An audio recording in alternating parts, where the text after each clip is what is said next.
A man bought a house in Australia for $320,000. 10 years later, it's worth $140,000. He's lost $180,000 and still owes the bank $250,000. He can't sell. He can't leave. He's financially trapped in a dying town with zero job prospects. And the worst part, he's one of the lucky ones on this list. Some people died waiting for buyers that never came. Others are paying money every month just to own a house they don't even live in. One property sat on the market for years with exactly zero inquiries. Not lowball offers, not negotiations, literally nobody even asked about it. Welcome to Australia's abandoned towns, where $50,000 houses aren't opportunities, they're warnings wrapped in mortgage papers. Well, Sydney homes sell for $2 million. Houses 600 kilometers away sit at $35,000 for years with zero interest. One town lost 2,400 jobs overnight when the mine closed. Another has children refusing to inherit their parents' homes for free. By the end, you'll understand why over 120,000 Australian homes sit empty while cities remain unaffordable. And fair warning, some of these towns have hospitals, schools, and shopping centers. They're real places dying in real time. Let's get into it. Number 15. YEARS, South Australia. YEARS will sell you a 3-bedroom house for less than a used car, and that should absolutely terrify you. This isn't some remote outback camp. YEARS has 22,000 people, a hospital, schools, and a steelworks that was supposed to be the town's economic backbone forever. Except forever ended, and nobody told the homeowners before they bought. Median house price, $185,000, in a country where median is over $900,000. That's not a bargain, that's a distress signal. Unemployment sits at 8.2%, nearly double the state average. Population declining since 2011, a Reddit user confessed, bought here in 2018 for $240,000, just got valued at $160,000, lost 80 grand and still have 20 years on the mortgage.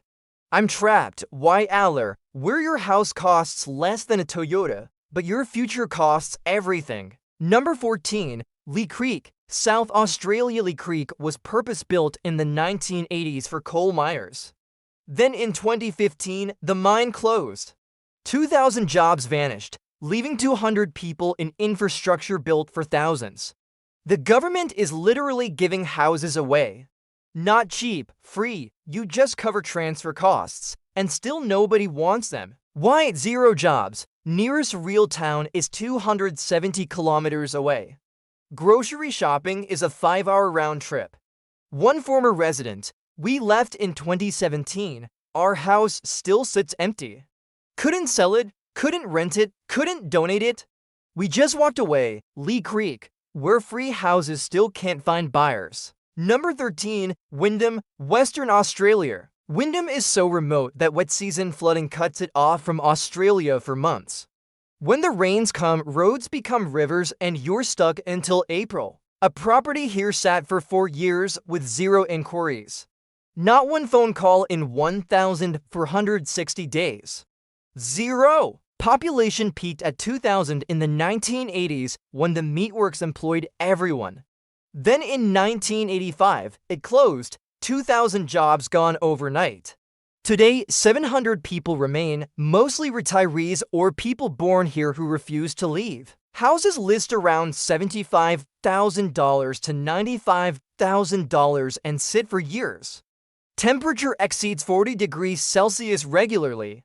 Services are minimal. Jobs are non-existent. Wyndham, where you can buy a house for holiday money, but you'll never leave because you can't afford to. Number 12. Port Pirie, South Australia. Port Pirie is 220 kilometers from Adelaide.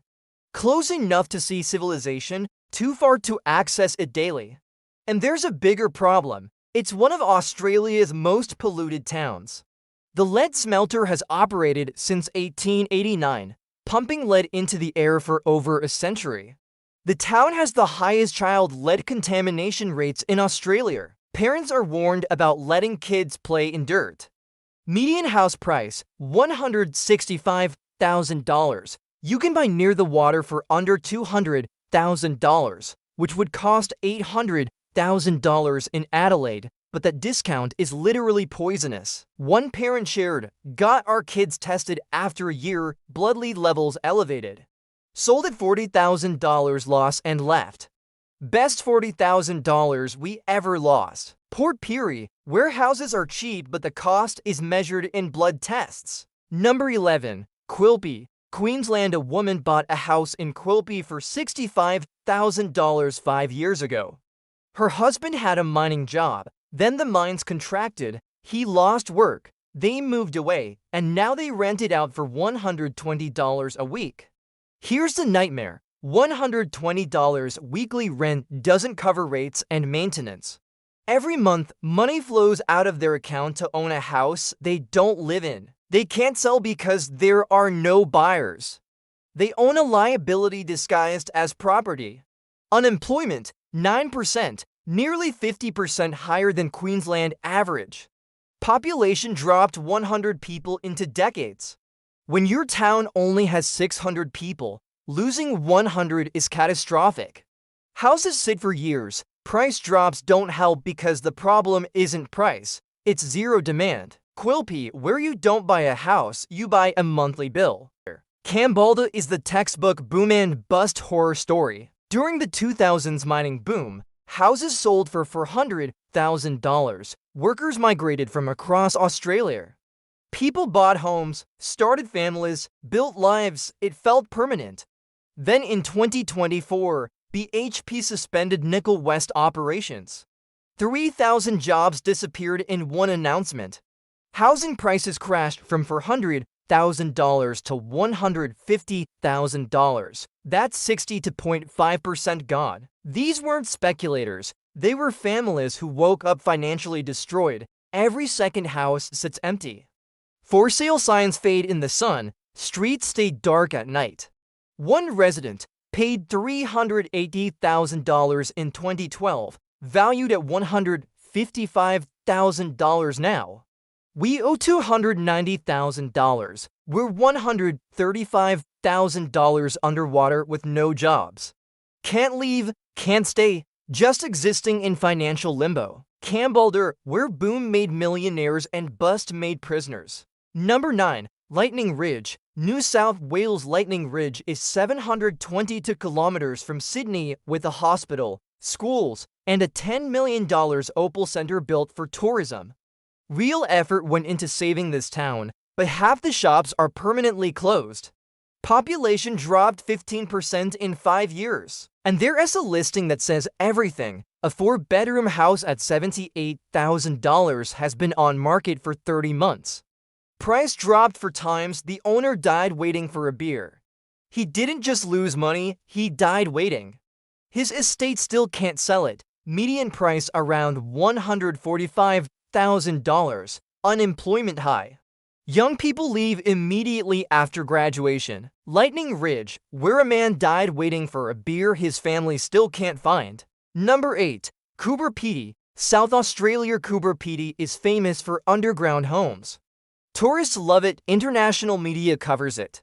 None of that matters because locals' children refuse to move back. 60 to 80% live underground in dugout homes. Temperature controlled at 23-25 degrees Celsius naturally. One underground home listed at $95,000 has sat empty 2 years. The owner moved to Adelaide for medical care. His children refused to inherit it. They'd rather let it sit empty than return. Population peaked at 3,000, now 1,700. Surface ton exceed 50 degrees Celsius. It's 850 kilometers from Adelaide, 9 hours to civilization.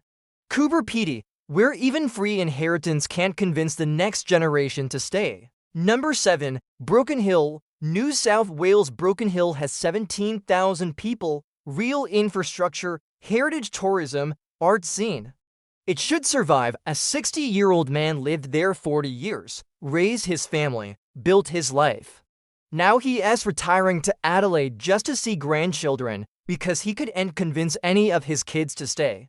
They all left for cities, none are coming back. He bought his house in 1982 for $20,000 in Sydney. That would be $1 million plus today. His house, worth $190,000, on market 14 months with no serious offers. If this happens in a town of 17,000, what hope do smaller towns have? Broken Hill, we're doing everything right still isn't enough.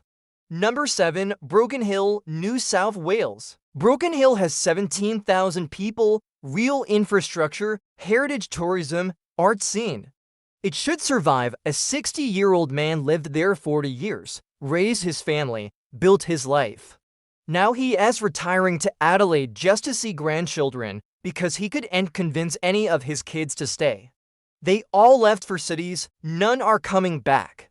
He bought his house in 1982 for $20,000. In Sydney, that would be $1 million plus today. His house, worth $190,000, on market 14 months with no serious offers. If this happens in a town of 17,000, what hope do smaller towns have? Broken Hill, we're doing everything right still isn't enough. Number 6, Ravensthorpe, Western Australia. Ravensthorpe's nickel mine opened in 2007, closed in 2009, reopened in 2017 at smaller scale. Everyone knows another crash could happen anytime. Houses that were new in 2007 sat empty for years. One resident, I work at the mine. I own a house, I have a bag packed in my closet. When the mine closes again, and it will, I'm not getting trapped like people did in 2009. Ravensthorpe, where homeownership comes with an expiration date. Number 5, Cloncurry, Queensland. Simple and brutal. Median house price crashed from $250,000 in 2012 to $130,000 today. That's 48% gone. 9 years after the mining downturn, there's been no recovery. None. Buyers who purchased at peak are still underwater. Recent buyers are stuck. Houses sit 12 to 18 months. Price drops don't help because nobody wants to move here. One homeowner bought in 2011 for $245,000, trying to sell since 2019, now listed at $140,000, will lose over $100,000 plus 6 years of mortgage payments. Financially destroyed and might still not sell. Cloncurry, where the crash happened years ago and recovery never came. Number 4, Andamuga, South Australia. Andamuga sits 600 kilometers from Adelaide. In the 1960s-70s, over 3,000 people mined opals here. Today, 300 people remain. School has 12 students, pub opens when it feels like it. 3-bedroom houses cost $30,000 to $60,000. They sit 18 months with 0 offers.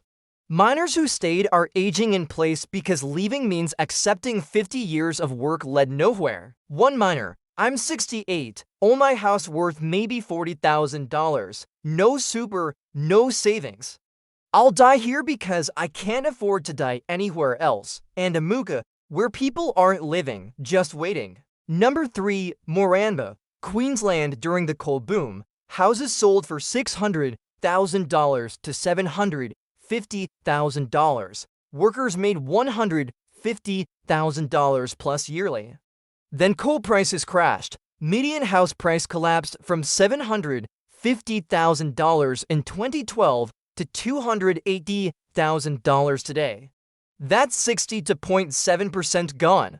But here's the twist. It's a company town. Mining companies control housing. Even during recoveries, they suppress prices to keep workforce housing affordable, not to let workers build equity. One former resident bought in 2011 for $680,000, sold 2018 for $295,000, lost $385,000 plus 7 years mortgage payments. Declared bankruptcy. Moranbah destroyed us. Moranbah, where even booms are designed to keep you poor. Number 2, Maryborough, Queensland. Maryborough is 255 kilometers from Brisbane with 27,000 people. It has history, heritage, hospital, schools, shopping. Should be a success. Instead, it's slow economic death. Railway workshops closed. Sugar industry declined, manufacturing gone. Median price $350,000, barely moved in 15 years, Brisbane tripled in that time. Property here isn't appreciating, it's stagnating, losing value adjusted for inflation, unemployment 9.2%. Youth unemployment higher, crime above state average. Reputation for drugs and social problems. One business owner, 30 years here, watched this town die in slow motion. Every year another shop closes, another family leaves, another kid moves to Brisbane forever. People who stay are people who can't leave. Maryborough, where proximity to civilization doesn't save you. Number 1, Morwell. Victoria Morwell takes the crown, and it's not close. Latrobe Valley, 150 kilometers from Melbourne. Used to be power generation hub with stable jobs. Then Hazelwood Power Station closed in 2017, 750 direct jobs gone, thousands of indirect jobs with it. Median crashed from $240,000 to $175,000, but some neighborhoods sell for $80,000 to $120,000 and still sit for years. Unemployment skyrocketed, crime increased. Drug problems intensified, entire streets abandoned. Houses empty, windows broken, lawns overgrown, economic apocalypse. And here's what makes it uniquely devastating. It's only 150 kilometers from Melbourne. Close enough to smell opportunity, too far to access it, too trapped by negative equity to move. One resident bought 2015 for $225,000, valued at $165,000, or $190,000. We're $25,000 underwater with 11% unemployment. Our kids go to schools falling apart. We're trapped, sinking deeper every month. Morwell, where the Australian dream doesn't die, it rots in front of you. The pattern that destroys lives. Mining boom, commodity crash, population exodus. Real estate collapse, negative equity, inability to leave, terminal decline. It's happened in Camboulder, Cloncurry, Ravensthorpe, Moramba, and dozens more. It's happening right now across Australia. Between 100,000 and 150,000 Australian homes sit empty or abandoned. Retirees age without healthcare, young people flee. Small businesses watch customers disappear until they close. The question nobody asks when you see that $50,000 house listing, don't ask, can I afford this house? Ask, can I afford to be trapped here? Cheap housing requires low price and ability to work and live. These houses are cheap because the market is screaming there's no economic future. That's not opportunity, that's a warning label on financial devastation. We covered 15 Australian towns where property investment goes to die. From Morwell's apocalypse to Andamuka's 18-month zero-offer listings, from Camboulder's 62% wipeout to Lightning Ridge's owner who died waiting for a beer. These aren't broken places, they're abandoned ones. The Australian property market isn't one market. It's two realities. In Sydney, you can't afford to buy. In these 15 towns, you can't afford to sell. Pick your prison carefully.